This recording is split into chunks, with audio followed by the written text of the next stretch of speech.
Hi viewers, நம்ம இன்றைக்கி அவல் பாயாசம் செய்ய போகிறோம்.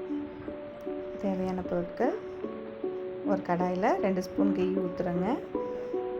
முந்திரி போட்டுட்டோம். நல்லா முந்திரி ரோஸ்ட் பண்ணிவிட்டு அவல் போட்டாச்சு.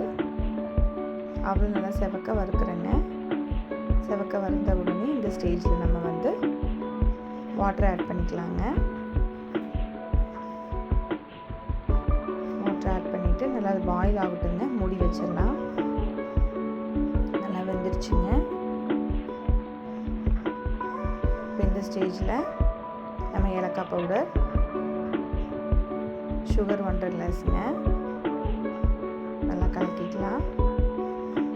நல்லா கலந்துருச்சுங்க. இப்போ நம்ம ஸ்டேஜில் பால் ஆல்ரெடி காய்ச்சின பாலுங்க. இது காய்ச்சின பால் 2 கிளாஸ் ஊற்றியாச்சுங்க.